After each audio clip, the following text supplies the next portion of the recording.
तर पब्लिक,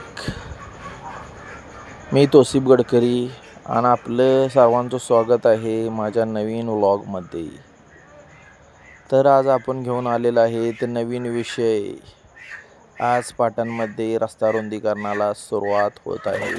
सर्वत्र अतिक्रमण काढण्याला सुरुवात झालेली आहे. कंपनीचे अधिकारी येऊन रस्ता मोजण्याचे काम करत आहेत. सोबत रामापुरातले ग्रामस्थ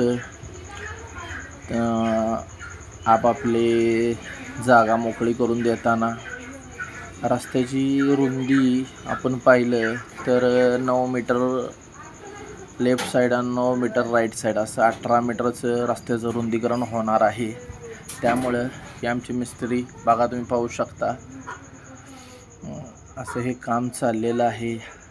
नक्कीच यातून पाटणचा विकास होणार आहे. पाटण उत्कृष्ट, सर्वांगीण, स्वच्छ, सुंदर असं अनेकतेच्या विकासाला चालना मिळणार आहे. कारण जिथून रोड जातो आणि आता हायवे आहे, हा हायवेमुळं चांगल्या प्रकारचा एक रोजगार आपल्या पाटण रामापूरमधील लोकांना उपलब्ध होणार आहे. आणि चांगला रस्ता पाटणमध्ये व्हावा आणि पाटणचा सर्वांगीण विकास व्हावा ही जिथं आशा व्यक्त करतो. पाहू शकता तुम्ही JCBचं काम चालू आहे आणि नाल्यासाठी जागा तयार करायची चालू आहे. सर्वप्रथम नाले होतील, गटारचं काम पहिलं पूर्ण होईल, नंतरच मग रस्ता रुंदीकरणाला सुरुवात होईल असं कंपनीच्या अधिकाऱ्याकडून कळलेले आहेत. त्यामुळे सर्वांची आपापली साहित्य काढण्याची गडबड सुरू आहे. पाहू शकता ही आपली सह्याद्री बेकरी आहे आणि तिथं पत्र काढायचं काम चालू आहे. आणि हे आमचे नेव्हीचे ऑफिसर दानिश शेख. आणि अशा प्रकारे 2 दिवस झाले धामधूममध्ये काम चालू आहे. सगळीकडे धुळा झालेला आहे. आणि असं बी पाटणवाले रोडच्या धुरामुळे त्रस्त आहेत. आणि लवकरात लवकर काम पूर्णत्वास गेलं की ह्या धुळ्यापासून आपल्या सर्वांचं संरक्षण होईल. आणि आपण पाहतो की झाडांचं या धुळ्यामुळे ही अवस्था आहे, तर मानवी शरीराची काय अवस्था होत असेल याची आपण कल्पनाच न केलेली बरी. त्यामुळं काम लवकरात लवकर व्हावं आणि पाटणकरांनी एक सुटकेचा निश्वास सोडावा. आणि सर्वसमावेश आपलं पाटण असल्यामुळे ना कुठला तंटा, ना कुठली भांडणं. त्यामुळे जो तो आपली जागा मोकळी करून देत आहे रस्त्याच्या रुंदीकरणासाठी. रस्ता रुंदीकरण प्राधिकरणाला लोक मदत करत आहेत आणि ही मदतीची भावना नक्कीच चांगली आहे. त्यामुळे आपल्या गावचा सर्वांगीण विकास नक्कीच होईल, यात शंका नाही. आता तुम्ही पाहू शकता ही झाडं 70, 80, 100 वर्षापूर्वीची झाडं आहेत, पण आज ती कट होत आहेत. असो, विकास झालाच पाहिजे. आणि एकच विनंती आहे, ह्याच्या आधी व्हिडिओमध्ये पण ती विनंती केली होती की रस्ता झाल्यावर कंपनी प्राधिकरण जे रस्ता रुंदीकरणाचे काम करतात त्यांनी रस्त्याच्या दुतर्फा झाडे लावावीत. त्यातून नक्कीच एक झाडामुळं ऑक्सिजन चांगला भेटतो आणि त्या थंड हवेच्या छायेत आपण खेळलो, बागडलो, आपलं बालपण गेलं. असं हे आपलं रामापूर एक वेगळं गजबजलेलं चित्र असायचं, पण आज रस्त्यामुळे सगळीकडे शुकशुकाट, शांतता आणि एक वेगळंच विचित्र पण जाणवत आहे.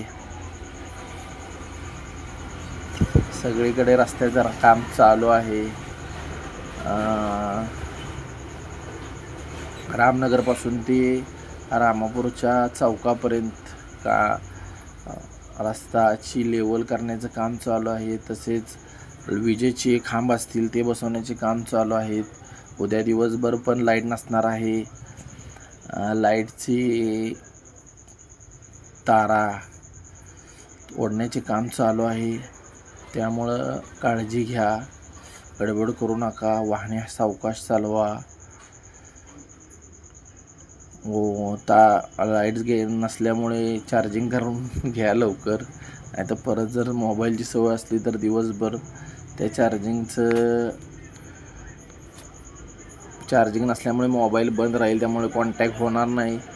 त्यामुळे चार्जिंग करा दिवसभर. काम आता पूर्णत्वास येत आहे. हळूहळू कामाला आणि भर पडेल. खास करून ट्रक ड्रायव्हर वगैरे असाल तर पर्यायी मार्गांचा वापर करा, कारण ट्रॅफिक भरपूर जाम होत आहे. आणि जसं काम हळूहळू सुरू होईल तसं ट्रॅफिक जामची समस्या हळूहळू उद्भवायला सुरू होईल. आणि अशा प्रकारे तुम्ही पाहू शकता एक उत्कृष्ट अशा संध्याकाळची वेळ झालेली आहे.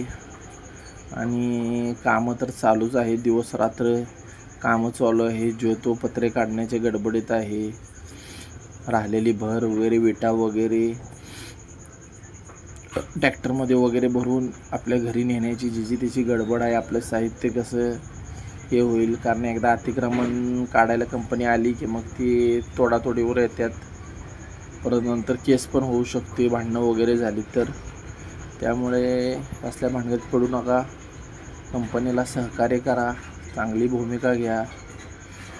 त्यामुळे नक्कीच अशी मी इथं आशा व्यक्त करतो. संघर्षाचंच नाव आयुष्य आहे, त्यामुळं संघर्ष करत राहायचा. आज ना हे रूप उद्या बदललेलं दिसेल. पहिल्या जुन्या आठवणीत नेहमी लक्षात राहतील. पण नवीन माणसानं करत राहिलं पाहिजे. आयुष्य आहे, नवीन जर आपण करत राहिलो तर त्याला एक चांगलं रूप आणि एक चांगला त्याचा दर्जा प्राप्त होतो. त्यामुळे नक्कीच नवीनच्या ह्याच्यात पाटणमध्ये बी नवीन गोष्टी होत राहू, चांगलं कार्य हो, विकास चांगला हो.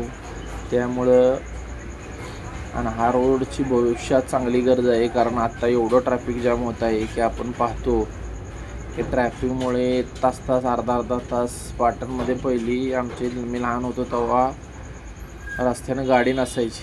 संध्याकाळी तर असं भकास वाचल्यागत वाटायचं. पण आत्ता असं वातावरण आहे की एक गाडी आडवी लागली की त्याच्या मागे गाड्यांची लाईन लागते. त्यामुळे रस्ता आत्ता दुतर्फी होतो आहे, भविष्यात चौतर्फी होईल आणि वाढेल. तर हे कामं होतच राहतील. त्यामुळे काळजी घ्या आपली परिवाराची. चांगलं राहावा, मस्त राहावा, खावा पिवा आणि निवांत राहावा. आयुष्य पुन्हा होणं नाही, त्यामुळे आयुष्यावर नक्कीच प्रेम करा, असा इथं आशा व्यक्त करतो. आपलं चॅनल नवीन आहे मित्रांनो, त्याला सबस्क्राईब करा. आपले व्हिडिओ शेअर करा, कसे वाटले कमेंट करा. जळणारे काही जळतच राहतील. आपण आपलं काम करत राहू आणि पुढे चालत राहू. हाती चले बाजार, कुत्ते भुके 50,000 अशी गत. त्यामुळे त्यांच्यावर लक्ष द्यायचं नाही आणि आपण आपलं कार्य करत राहायचं. थँक्यू मित्रांनो, व्हिडिओ पूर्ण पाहिल्याबद्दल तुमचा आभारी आहे. तुमच्या सपोर्टमुळे, तुमच्या सहकार्यामुळे, तुमच्या प्रेमामुळे आणि तुमच्या मदतीमुळे आजपर्यंत इथपर्यंत पल्ला गाठलेला आहे. नक्कीच एक चांगला यूट्यूबर बनण्याचा आयुष्यात एक प्रयत्न आहे. बघू, त्यासाठी प्रयत्न सुरू आहेत. सहकार्य करत राहा. नक्कीच आपण एक दिवशी आपल्या यशापर्यंत नक्कीच पोचू. आपण प्रयत्न करू की डेली व्लॉग्स बनवण्याचा आणि तुमच्यापर्यंत पाटणमधल्या गोष्टी, आपल्या आयुष्यातल्या गोष्टी, चांगल्या गोष्टी तुमच्यापर्यंत पोहोचवण्याचा प्रयत्न करू. थँक्यू, आभारी आहे. असं सहकार्य करत राहा. थँक्यू.